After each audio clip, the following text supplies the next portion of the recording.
Alessandro Ossola. That's better. Been introduced to you through our mutual friend Arjun Singh, who is a lovely fellow paddler of mine in London and Jester, and really wanted to get you on. I've never met you in person. I've read about what you've done. You've done some amazing work. So, in your own words, let's start with who is Alessandro? I used to say before every kind of job title, I am a lucky guy because I felt like that. Um, I think I'm lucky because I have everything I need for being happy. So this is something special. But I am also a Paralympic athlete. I was born like an able-bodied person, so I didn't meet disability before. Uh, but now, after an accident, a motorbike accident in 2015, I had an injury and I lost my half of my left leg, and now I am a disabled person. But a long path is done, so to Paralympics. So I think something special happens in my life. So you were started with this sort of optimistic approach, as I understand it. This comes along, and this is a life-changing experience. Yes, it is totally. I remember before I used to play, for example, soccer, or I was so sportive, and now unlucky. I am the same guy, so I do the same stuff, maybe in a different way, but for sure I lost something because even in the motorbike accident, I lost my wife too, and so I lost a lot of things in my life. But from the other part, I think I achieved a lot, and this is why I love sports. And sports can be a train that can pick you up and go somewhere else. Mm, This is what I think about sports. Sports saved me. that's beautiful. In the process of healing, as you were going through it, what were you obviously don't know that you're going to be good again. You have to struggle through doubts. What was it that drove you to get through and then do the therapy and then figure out the new prosthetic and then get back into sports? What was it that drove you, Alessandro?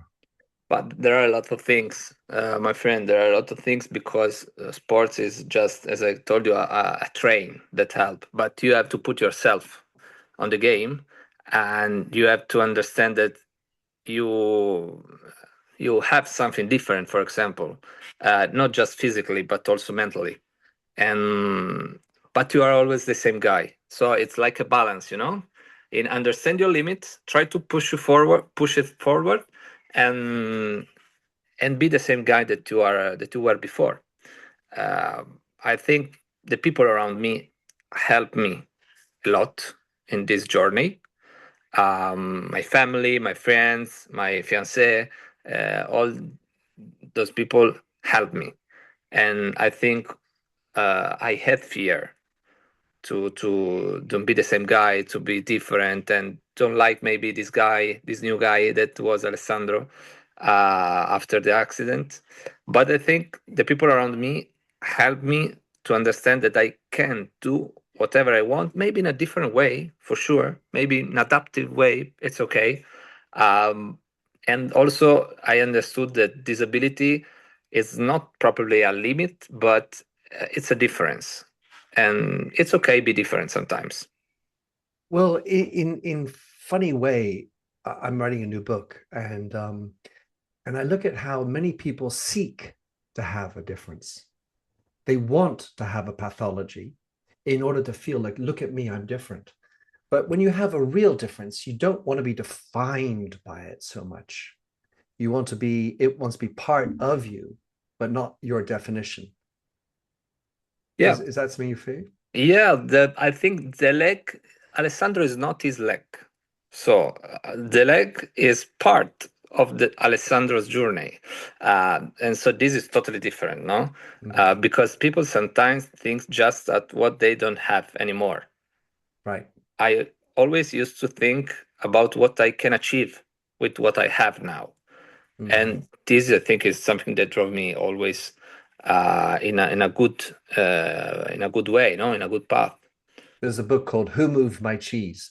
Because as soon as you don't have my cheese, well, ever you get excited. You don't have it anymore. So I want to have you just brush into experiencing the Paralympics in Tokyo, running the 100 meters. Talk us through that experience, because that must have been just something else. Yes, thank you for the question. It's something unique, I think. It's not just about the Paralympics and the importance that has, uh, but it's something about what kind of experience has been. Because Tokyo was unique, honestly. Totally different from all the other Paralympics and all the next probably Paralympics that they can realize. Because as you remember, we had the COVID in that period. So I remember uh, I was scared because I was in the Paralympic village and I cannot spoke even with the other national team, like for example, if I have a volleyball team of the Italian country, I cannot talk with them because maybe they are infected, don't speak with anybody. So what's something crazy, I remember something that it's like impressed in my memory, my heart, is the feeling to feel the silence inside the stadium. I remember that this kind of silence is put me in like in another dimension, you know. And you go out and you have to compete against probably the best in the world, as you know, and you cannot see any supporter. It was totally empty. So just you and the track, and you have to run and arrive as soon as you can to the final line. And so it's something special, totally different, honestly, from Paris. That was a party, totally party of sport, and uh, was amazing, I think. Hmm. Well, yeah, the experience of running, you have competition, and then you have yourself. And how did you assess success? There are two reasons why I achieved this kind of, we can say, success or result, maybe. One is the will that I put it on, because nothing happened for chance. You have to fight for achieve this kind of result. And but as I always said, I was not alone. So I am lucky. As I told you before, I'm a lucky guy because I had people that trust me, and this is the most important thing in life.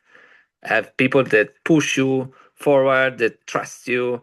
I remember many times I was afraid to do not achieve any result, any good result or enough, because even if you have a good result in athletics, it's a number, and if the number is not the right one, you're out. Uh, for Tokyo, I remember that the first international rush I had, it was in Dubai, and I remember the coach said, "Oh, Alessandro, you are running in the 100 meters in 13:54. You have to achieve 13:09 for have the chance to arrive to the Paralympics." I don't know if you have never tried to do athletics, but Oh, well, last I'm second it's almost another sport. no, no.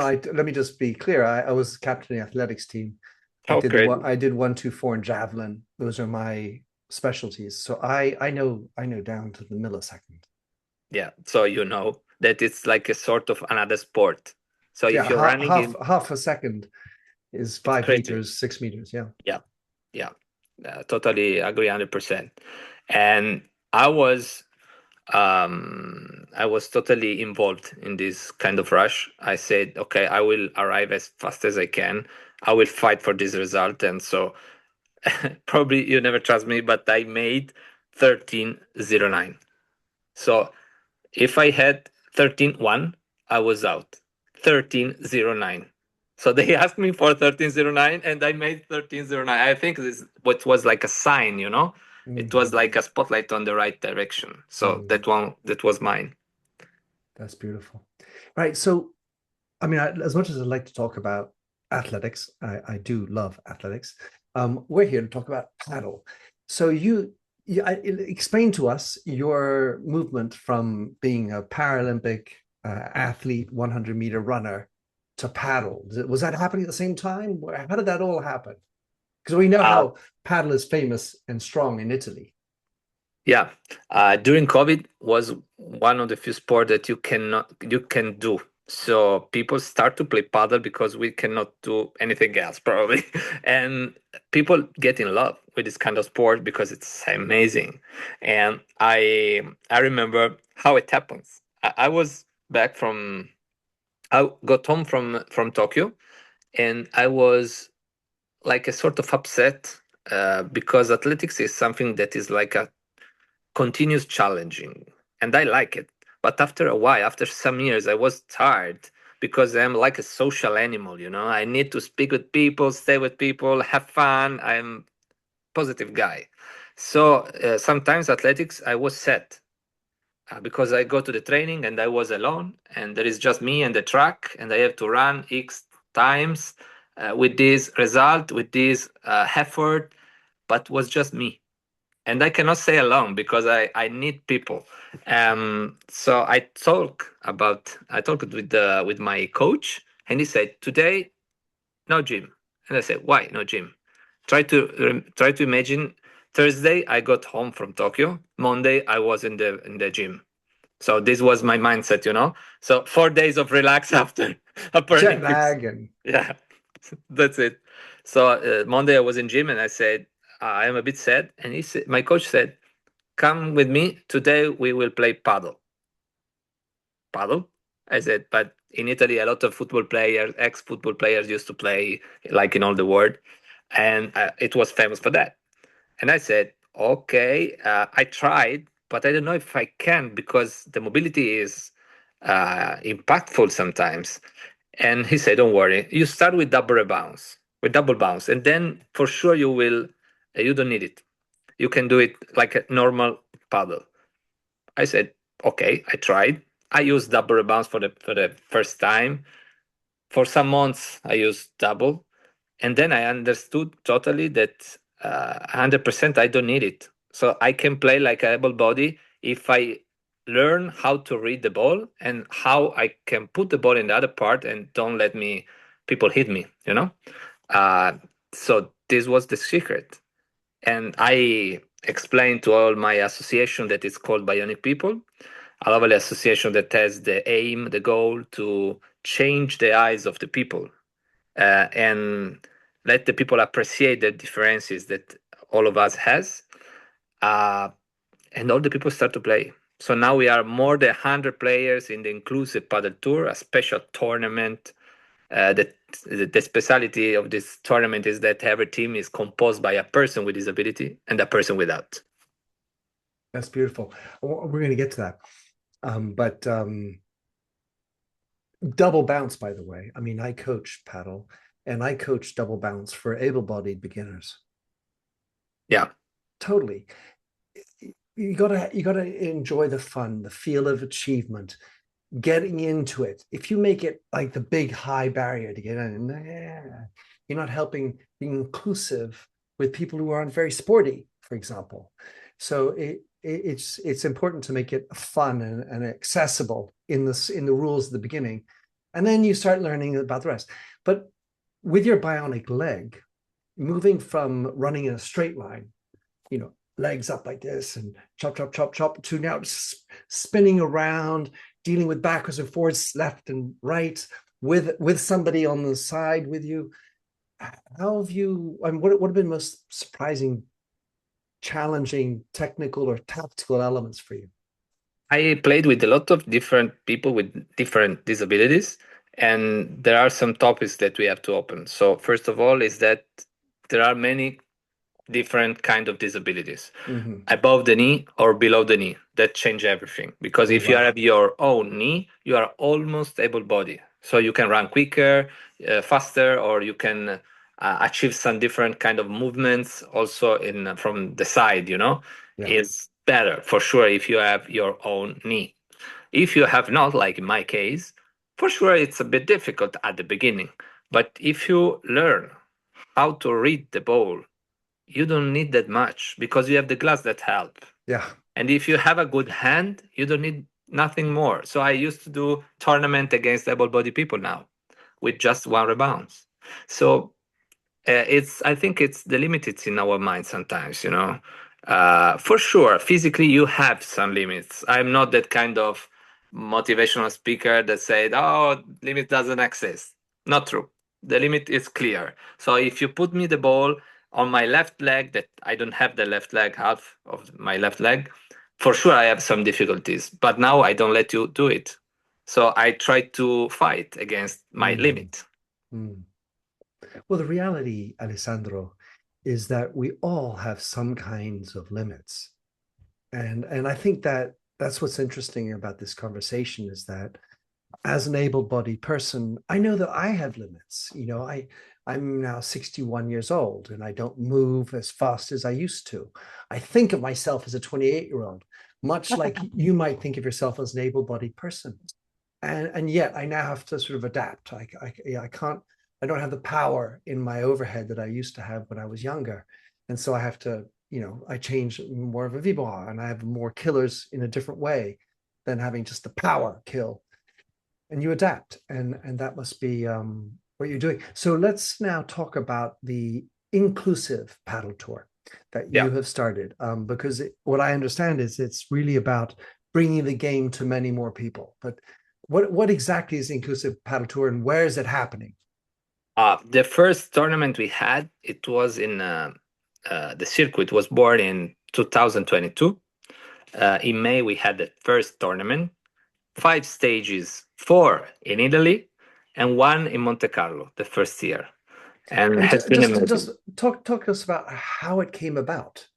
I mean, was it your brainchild? Was it two people sitting in having a cafe, and you were like, this is an idea? Well, how Do did you it come remember about?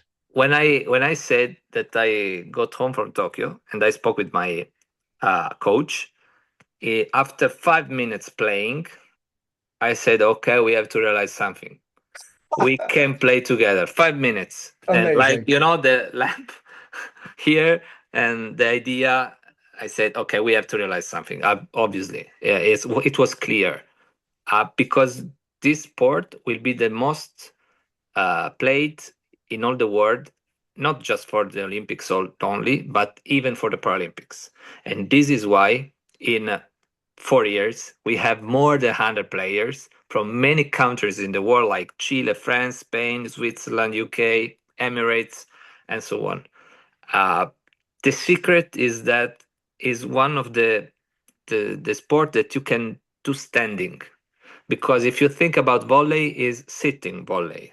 If you think about swim, you have to like swim, okay, but um, running you can run standing, but not a lot of sports you can do it. Rugby is in wheelchair.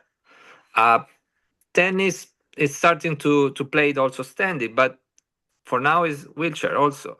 And so that's Hmm. crazy. I think we have to work about that, like in tennis, even in paddle. uh, and I think paddle is the a perfect sport if you have a disability, because the wall can help you, so you don't need to run a lot. Yeah, You need just to use your brain, and it's like a chess battle. that's a really cool insight because it's true that if you're on a tennis court and you don't hit the ball well because you're not really a good player, it can be forever to get to the ball. And if it goes by you, it's another 10 meters because you got to go to the edge to pick up the ball. Whereas in paddle, even if you miss it, you lose the point, the ball's right there. And so you're not bored by, like, you little kids when they play tennis, they're like, oh my God, the balls are all the way over there. Like it's a long way for them, right? But yeah, so that's interesting. So the inclusive tour, you make this circuit, it comes the brainchild of it. And what's the model? Is it a sponsorship model? Is it a participation model? How do you make it come alive? I, I confess that it has been tough at the beginning, because now that things are running, it's I don't say easy because it's not easy. It's always difficult to find somebody that trusts you and give you money for do something. But now we have a media coverage, a journalist that follow us, a photographer, a video maker. But at the beginning, we don't have it. We didn't have it. So now is another story. But and this is like a sort of romantic story. The first tournament we had in the center of Italy was in a small town, and we brought everything. We were just six couples, not so many. So, in an inclusive way, like one able body, one disabled, we finished so late. All the restaurants were closed, and we eat pizza on the hoodie of the cars Car. in a parking. That was so romantic because I said, "Remember this moment because it never happens again." And we will grow up. So uh, the next were always better. So we every sponsor arrive, we put something new, like the photographer, the video maker, the backdrop behind with all the sponsor, and every time we buy something more in order to realize an amazing circuit that it's almost professional, we can say now. But it has been tough, my friend. Yeah, sure, I can imagine. I mean, in the end of the day, you're an entrepreneur and you're making this from scratch. You've now got yourself aligned with the World Ability Sport and the FIP. Now the question is, what do you think is needed to change or for para paddle to become a full Paralympic sport? You're talking about in 4 years' time. Well, I've spoken with FIP many times, with our president Carraro, that is in Italy, obviously in Rome. Uh, I have a very good imaging of him. He's a positive person. I hope in the future we can do something together. Now we have the patronage of the FIP, but I hope in the future we can work together for realize a Paralympic movement also. I am always available, so I try to help the movement because I trust in the sport, and I put all my skills, all what I have in this circuit for help this journey because I think it can change life of the people, not only with disability, but even for a person that maybe is scared about paddle or about sports. I cannot do it. If I do it, you can do it. I think it's clear. Um, I have a sort of difficulties in some movements that maybe if I had two legs, I didn't have. Uh, but if I do it, why not? I just zero in on your paddle a second. Um, where you play? What's your favorite shot?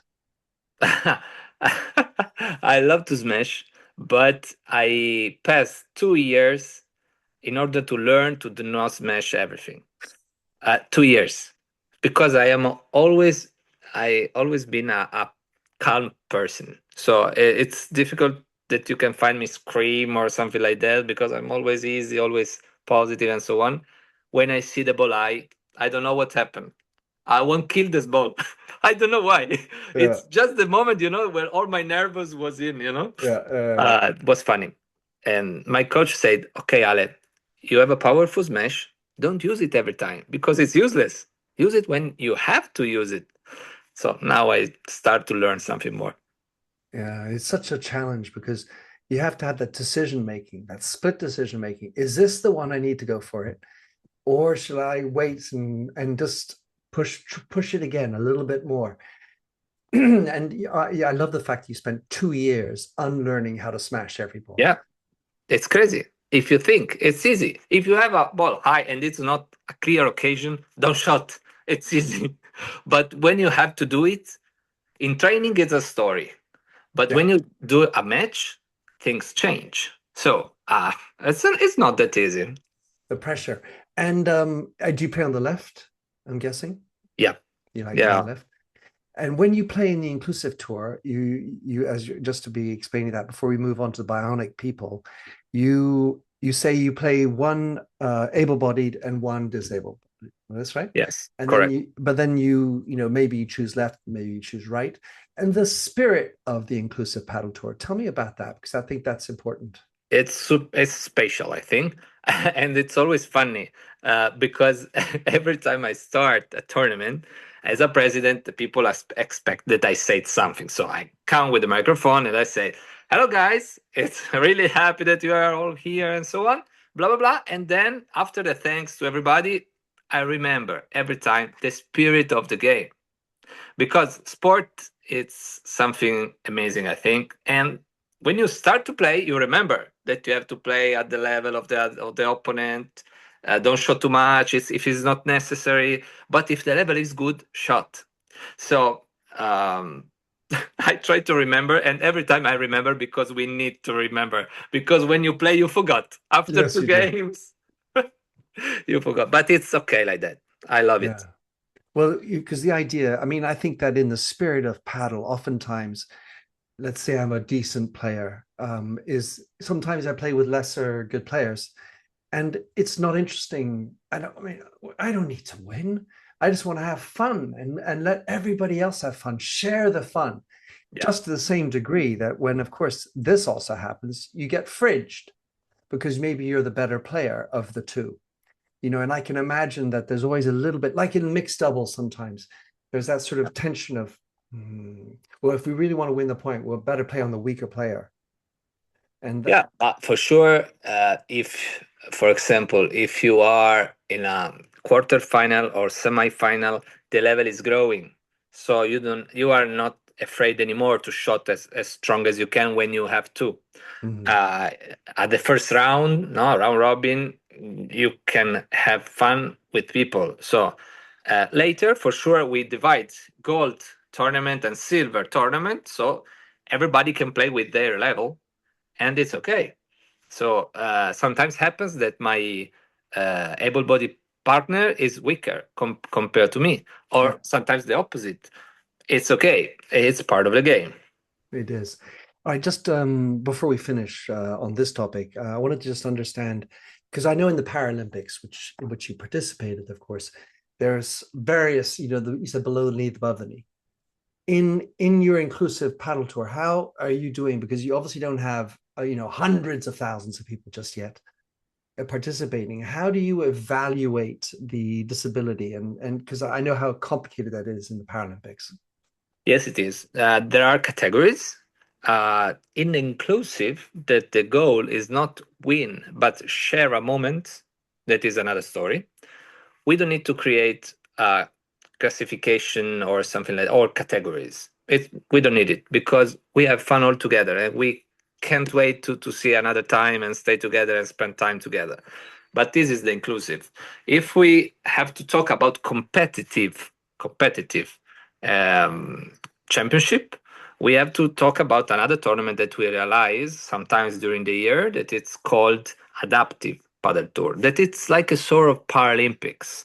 So we are divided in three categories: upper limb issues, um, lower issues like prosthetic or so on, or wheelchair. So with these categories, you can fight against some people like you. So this is, I think, correct, because if we mix it, sometimes it is not competitive. If you want to compete, you have to compete at the same level. When we're talking about winning and losing. Yeah, obviously. If you have your own leg and you have just a problem to your upper limb, it's totally different. You can run Yeah. properly, and you have your right arm and you can shot Right. good. Yeah. So in this kind of situation, for sure, it's different. Mhm. We try to divide in these three categories. For sure, in the future, when we will have 2,000 players, we will have 10 categories or more. Uh, like in the Paralympics, when I had athletics, I cannot run against a wheelchair user. It's no sense. Of course. And same in paddle. So try to imagine a smash against a wheelchair cannot find some Yeah. movement, Of and this course. is not correct for sure. I've had Jack Binstead on the Joy of Paddle, so I've had a chance to talk about wheelchair paddle. So this is great to mix it in with that and understand better. So the both of these tours, how can people find out more about them and maybe even help support you with the inclusive paddle tour, which I guess is more yours. Yeah, I think there are many ways. We can You can find us on Instagram for sure, on the social media. We have a website, inclusivepadeltour.it, uh, where you can find all the information. And I think there are many ways that is not like just money. or sponsorship. For sure, this is important because it's a volunteer job for us, so we are not paid for this. So we all the money we collect, we dedicate it to give refund to the bionic players that come to our tournament. So this, I think, is the special stuff that we try to invest all the money we have to the people. Uh, and so this is our philosophy. For sure, in the future, can be our full-time job, for sure. But we need to grow. And now, actually, I don't need to be paid. I want to dedicate all the money for the people and for let them play. Beautiful. Right. Well, let's just talk about Bionic People, which is the other activity that you do. Tell us about what is the Bionic People, and what are you trying to do with that group?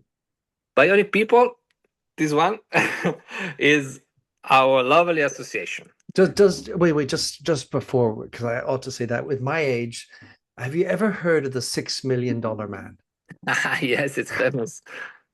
I It's should hope famous. so. I mean, that was imprinted on my mind, the Bionic Yeah. Man. My goodness, $6 million man, Steve Austin's. Yeah. We have the power, we have the technology. Yeah, that's famous in Italy too. Yeah, good, good, I good. think in all the world. And so, how can I say?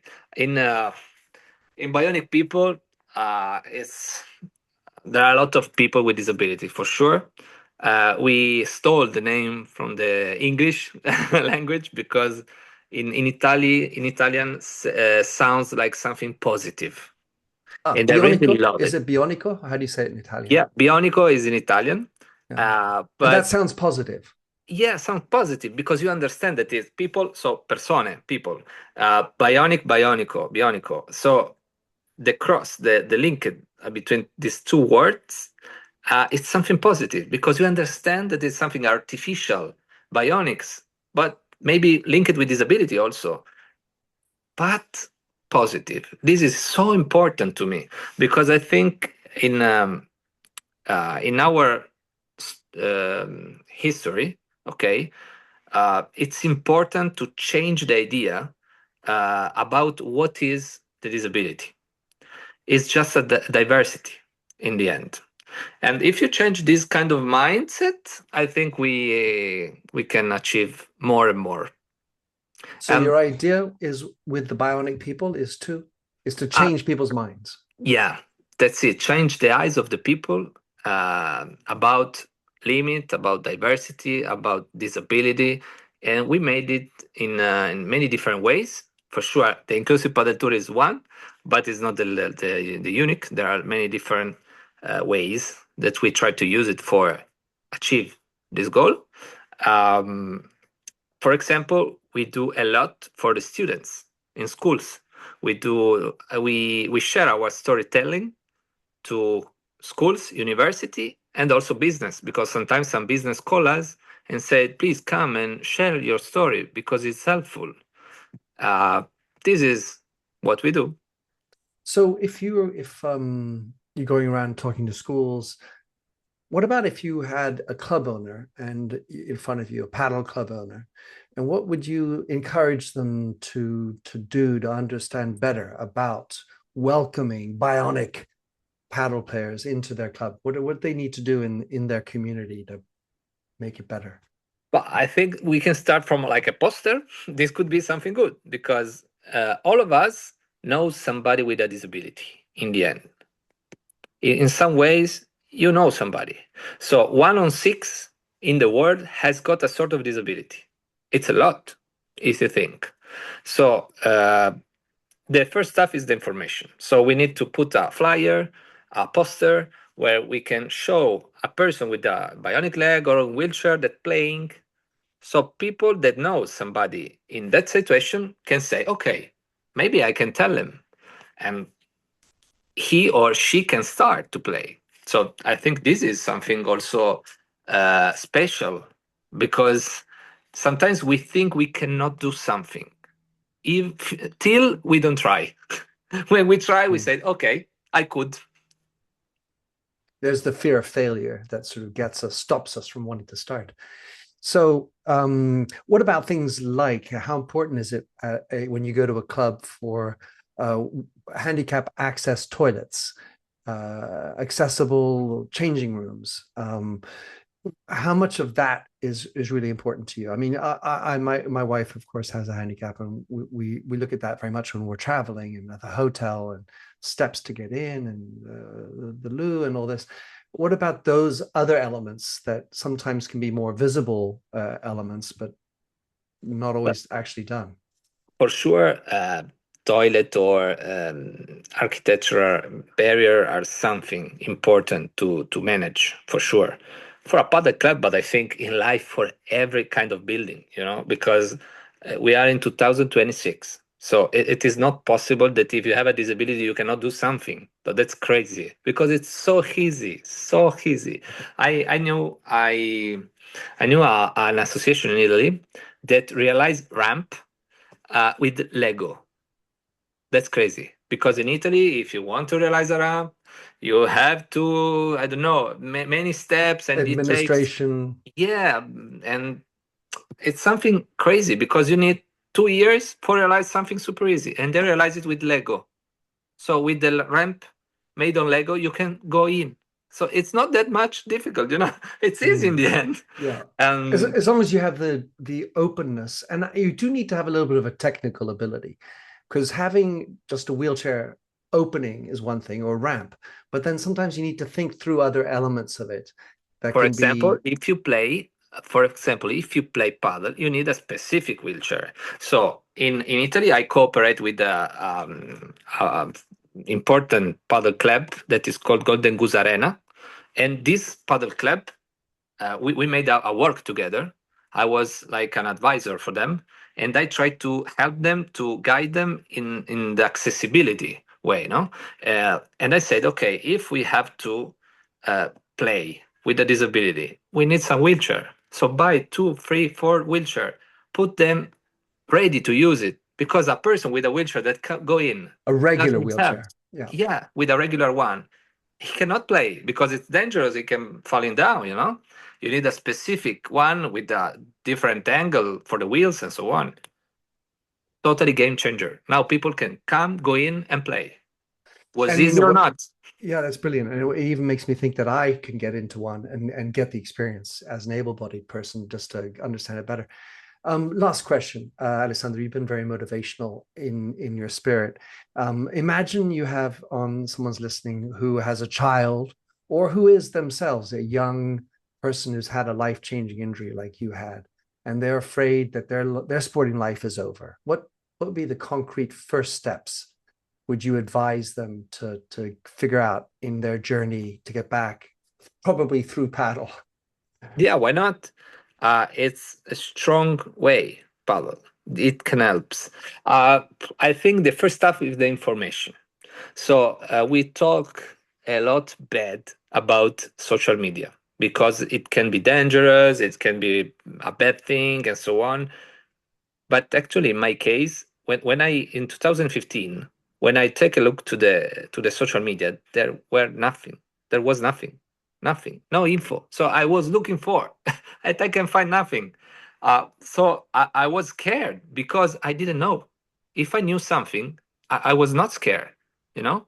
So I need to know because if you know how it works, what you can do or cannot do, you are like calm, quiet, and ready for do something or not do it. So I think the information is the first step that we need to improve for the paddle club, for the people without disability, and for sure people with disability. So the good use of social media is fundamental. And are there sort of help groups that you've now created? Is there some sort of community online where you can send people to go and hey, listen, ask your questions? Because let's say if I lost my leg, wow, what would I do? Where do I start? Do you have any addresses that you could send people to, or maybe just Google it? Yeah, but for sure, also the website can help, no? Because if you go into the website and you see other people like you that are doing something, you are not scared. You are prepared. you are ready, because he said, okay, if he is going to do something, I can do it too. So this is, I think it's a game changer.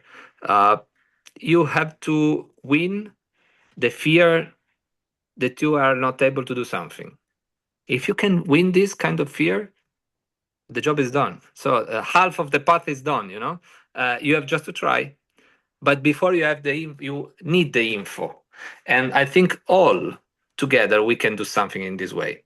So the paddle club, the journalists, when the newspaper they write something, we have cooperation with them because we want that the people know, and this I think is so important.